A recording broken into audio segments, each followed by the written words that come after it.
Bueno, y este capítulo lo vamos a titular simplemente Jorge Mas Canosa, aunque realmente lo pensábamos titular cuando todavía había dirigencia en el exilio o cuando todavía había proyecciones en el exilio o cuando todavía había visión en el exilio. De todos es conocido que, bueno, el tiempo pasa y las figuras grandes, entre ellos el propio Jorge Mas Canosa, falleció, otros están extremadamente viejos y otros aún conservan lucidez, pero bueno, ya con una determinada edad. Y hemos visto como este mecanismo de relevo natural va siendo sustituido por otros estilos, otras formas, otras cosas, si es que se pueden llamar estilos algunos de ellos. Y bueno, siempre sería bueno, o es bueno, muy saludable, volver a los orígenes de cuando las cosas se hicieron bien y cuando había una proyección real. Y nadie mejor que Mas Canosa en alguno de sus discursos para podernos reencaminar o reencarrilar hacia lo correcto, es decir, hacia cuando las cosas todavía se estaban haciendo bien. Realmente estos medios masivos de comunicación han sido bien peligrosos, es decir, este internet, estos influencers, estas cosas, porque algunos han mantenido una línea de trabajo que es coherente con la vida real, con el mundo real, con las proyecciones reales de los políticos, pero otros han llevado esto hacia un estado bastante deplorable, ¿no? Es decir, entonces, vuelvo a repetir, la idea básica está la confrontación de lo que vemos hoy, que no voy a traer a nadie para no ejemplificar negativamente, con lo que realmente en algún momento fue, porque es lo que debía ser y el único camino real. Y ese camino realmente se ejemplificó. No quiere decir que haya sido él solo, porque está claro que junto con él había mucha más gente que apoyaba su proyecto, pero se ejemplificó en su persona, en una sola persona, Jorge Mas Canosa. Y bueno, aquí vamos a ver, primero voy a traer un pequeño discurso que, por cierto, misteriosamente le han quitado un pedazo de audio.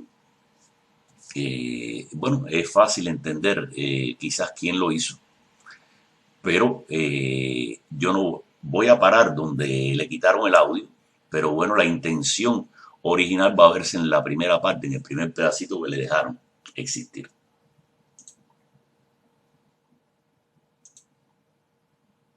A Roberto Menéndez, el alcalde de Union City, que también va a estar para reelegirse, el alto honor de presentarles a ustedes a Jorge Mas Canosa, presidente de la Asociación Nacional Cubano-Americana.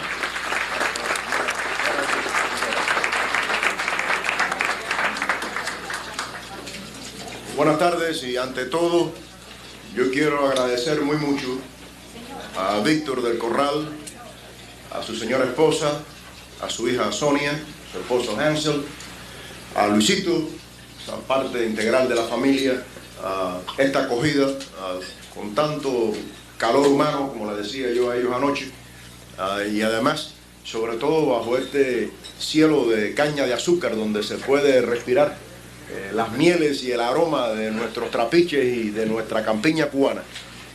Me siento en casa, me siento bien, y quiero ante todo agradecerle muy mucho a ellos esta gentileza, este desprendimiento, esta generosidad por parte de ellos de reunirnos a tantos buenos amigos y a tantos buenos cubanos para hablar un poco de nuestro país, hablar de nuestra Cuba que sufre, hablar de la agonía de nuestro pueblo y hablar del futuro de Cuba.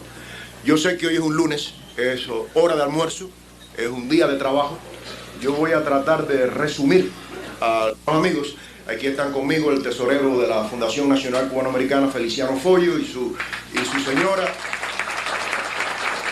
Carlos Quintela, que es trustee nuestro aquí del área de New Jersey, Elsa Eaton, que es directora de la Fundación, él quiere hablar de qué cosa es la fundación y qué ha hecho la fundación y cómo vamos a derrocar a Castro, porque yo creo que ya todos ustedes, después de 8 o 9 años de esfuerzo, recuerdo la primera vez que yo vine por aquí, por New Jersey, y hablé con Rodolfo Pardo, Aleida Durán, a Rolando R. Domínguez, sobre la idea de la fundación.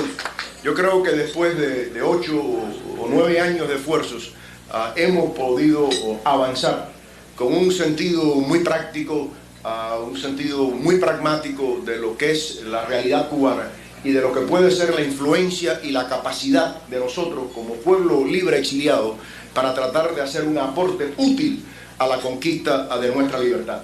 La fundación ha sido en ocasiones polémicas, ha sido en ocasiones controversiales, sobre todo en un comienzo, cuando se pensó que los hombres de la fundación simplemente habían dejado o entregado su amor, su devoción, su pasión por Cuba para convertirse en ciudadanos americanos, entrar dentro de la política norteamericana y convertirse en otro instrumento, en otro vehículo de la política exterior de los Estados Unidos en conveniencia de la gran nación de los Estados Unidos.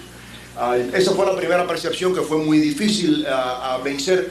Nosotros siempre hemos dicho y dijimos en aquella ocasión que íbamos a hacer no lo que fuese popular, sino lo que resultara eficaz para lograr la libertad de Cuba. Y que nosotros, la estrategia y la lucha que se desarrollaba de influencia dentro de los centros de poder político en el mundo, incluyendo a Washington, se hacía con el interés de cambiar las fuerzas del mundo a favor de la conquista de la libertad de Cuba, ya que Castro no solamente perdiera legitimidad, sino que Castro cada día perdiera aquellos puntos de sostén y de apoyo que lo han mantenido en el poder por espacio de 31 años. Cuando la fundación llegó a Washington era una ciudad virtualmente tomada por Castro. Allí se exhibían las películas de Fidel Castro todos los días. El lobby, el cabildeo que existía allí en Washington era el de Castro. Allí hablar de Cuba libre o un cubano exiliado era sinónimo de tiratiro, de ponebomba, de cabeza caliente, de violento, de gente incapaz para gobernarse a sí mismo, de corruptos, y por tanto se merecían al gobierno de Fidel Castro. Y esta lucha, que es una lucha esencialmente política. Bueno, y aquí, como ven, le tumbaron este pedazo de audio inexplicablemente, pero es de destacar lo que significa un verdadero líder político, como se ve en este pequeño fragmento, y basta ver ese pequeño fragmento para darse cuenta de la talla que tuvo ese hombre.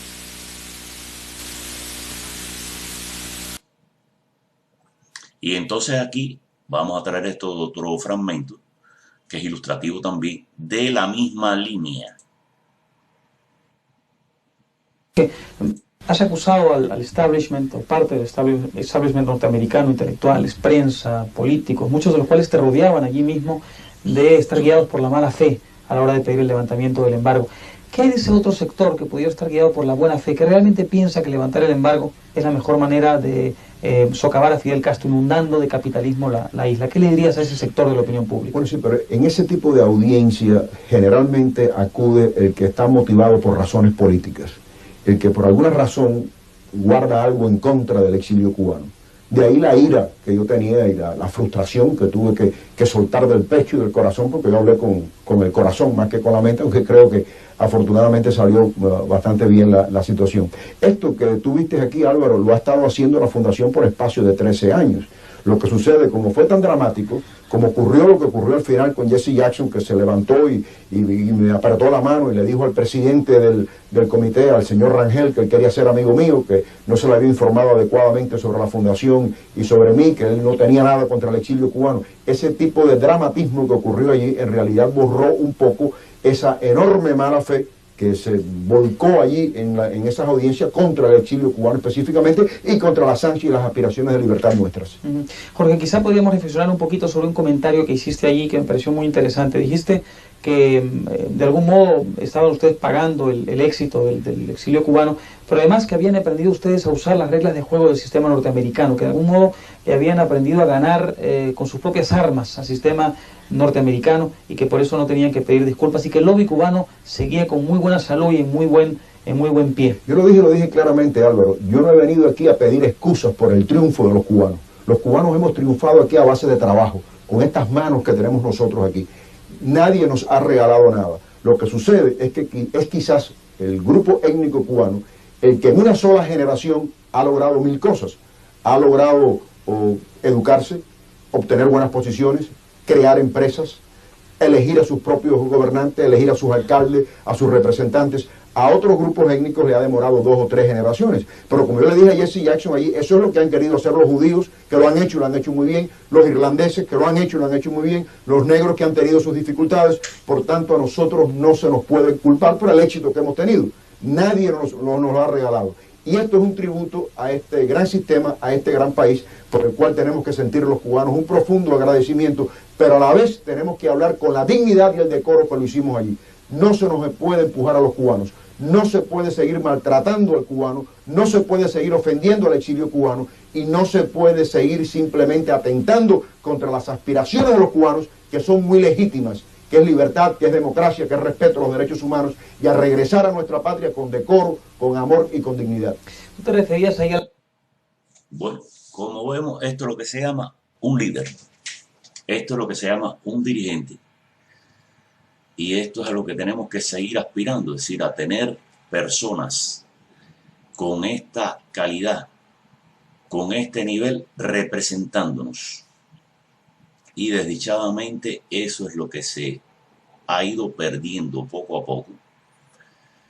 Y bueno, ha sido en esta última camada, con estas nuevas tecnologías, sustituido a veces por comediantes o por influencers, que quizás intentan hacerlo mejor, pero está claro que la visión externa que dan no tiene nada que ver con esta visión que daba Más Canosa, con esta vista que daba Más Canosa y con esta proyección política que tenía Más Canosa. Más bien es todo lo contrario en algunos casos.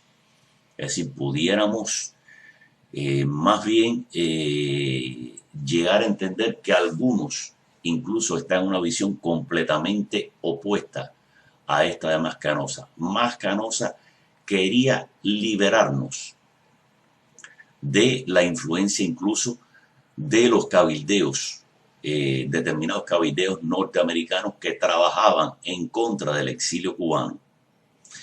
Y a veces nos parece, no queremos poner el cuño ni clavar el puñal, que algunas de estas fuerzas actuales que parecen como disidencia, que por cierto tienen bastante tufo de otra cosa a veces, pues sencillamente están trabajando como instrumentos y no como oposición a ese tipo de cabildeo y a ese tipo de cuadre de caja que estamos viendo últimamente, donde tal pareciera que lejos de enarbolar una bandera con voz propia, lo que están haciendo es seguir algún guión que otro les escribe. Bien importante esto. Es decir, un líder de la independencia de Cuba, de la liberación del castrismo, no puede ser un muñeco de nadie, señores.